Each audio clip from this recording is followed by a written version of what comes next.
Progresse pendant la phase de repos, pas pendant la phase d'effort de surcompensation. Ici, je te partage pour les plus de 30, 40, 50, 60, 65 ans et plus, l'optimisation de la performance, de la préparation physique, de la préparation du joueur de tennis également. Et je te partage aussi mon expérience de joueur et de préparateur physique.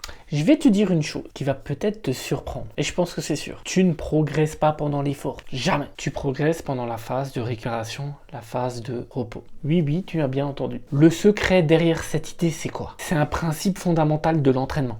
On appelle ça aussi surcompensation. Et une fois que tu l'as compris, c'est ok, t'as capté. Et tu ne t'entraîneras plus jamais pareil. Et surtout, tu vas arrêter de culpabiliser sur ton repos. La science nous dit la chose suivante. Le principe est simple. Laisse-moi t'expliquer, laisse-moi t'imaginer le truc. Quand tu fais un effort, t'entraînes, tu te fatigues et tu fatigues ton corps. Tu le casses un peu, tu vides ses réserves énergétiques, la sensation de fatigue. Tu crées des micro-dommages, des micro-liaisons dans tes muscles à la fin de chaque séance. Tu es donc plus faible, on est d'accord. Qu'avant, tu étais plus fort dans la phase de repos. C'est contre-intuitif, tu penses, mais c'est comme ça. Et puis, pendant cette phase de repos, il se passe des choses. Ton corps se répare. Et il ne se contente pas de revenir à son meilleur niveau de départ. Il se reconstruit un cran au-dessus, en fait, d'où il s'est arrêté par rapport au départ. Il va se préparer à la prochaine session, qu'elle soit encore meilleure. C'est ça, la surcompensation. Le corps compense. Il remonte d'un cran plus fort que son niveau de base, son niveau initial. Mais attention, voici le principe crucial. Cette montée au-dessus du niveau initial, donc le niveau de départ, elle ne dure pas qu'un temps. Si tu attends trop longtemps avant la séance suivante,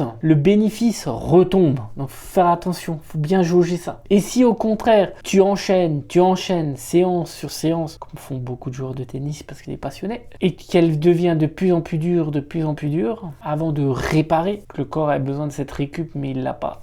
Tu creuses encore plus de fatigue. Tu t'enfonces et tu régresses, malheureusement. Tout l'art de l'entraînement, de la planification, c'est de placer ta séance suivante au bon moment. Et c'est pareil pour les matchs, les tournois. C'est de placer le tournoi au bon moment quand tu es en phase montante. Pile quand ton corps remonte, en fait. Une fois que tu as compris ça, tu as créé une libération chez toi. Tu as créé une vraie libération. Avant le repos, tu le voyais comme un temps perdu. Voilà.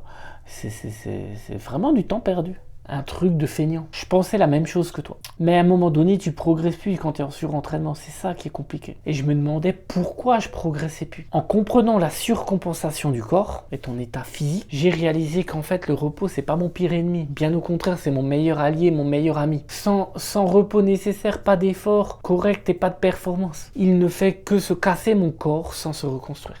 Application concrète à plus de 35-40 ans. Qu'est-ce qui se passe ? Concrètement, ça veut dire quoi? La récupération est très importante. Aussi importante que l'entraînement. Et de plus en plus importante parce que tu prends de l'âge. Peut-être même plus. Parce qu'en vieillissant, il se passe des choses en toi. On récupère plus lentement. La fenêtre de récupération est plus longue. Donc on a un espace un peu plus conséquent au niveau des séances. Et on espace nos séances également. Sans culpabiliser, et c'est ok, c'est pas grave. On soigne avec le sommeil, on dort un peu plus longtemps, on triche un peu là-dessus. Principe de récupération, et le sommeil est très récupérateur pour notre corps. Les joueurs de 45 ans qui enchaînent entraînement sur entraînement, qui sont très forts encore physiquement, vont devant de blessures. D'abord des micro-liaisons et après des blessures. Ils s'enfoncent, ils se fatiguent trop par rapport à leur âge. Alors que s'ils avaient placé un bon repos au bon moment, ils étaient ok en phase de performance. Et sa progression est ok, elle est en phase montante. Le repos n'est pas une paresse,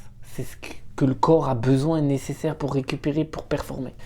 Et c'est là que tu deviens plus fort. Concrètement, ce que tu peux retenir sur les phases de compensation, surcompensation, garde cette image en tête, une image d'entraînement quand tu es au creux de la vague. Tu descends, tu es fatigué, tu es affaibli. Ça n'a aucun sens de t'entraîner derrière. Il faut laisser une phase de récupération, de repos pour repartir, rebondir et revenir plus fort. La vague qui remonte plus haut finalement que ton point de départ. Donc si tu remplaces la prochaine séance pour avoir une meilleure vague, tu as tout gagné. Tu construis au-dessus de la vague précédente. Tu progresses. C'est fini des séances de creux. Tout l'art de la planification, des séances d'entraînement. Mais c'est pareil en maths. Après 40 ans, les vagues, les creux, la houle, elle est un petit peu plus intense. Donc il faut la gérer mieux. Mieux gérer ta planification.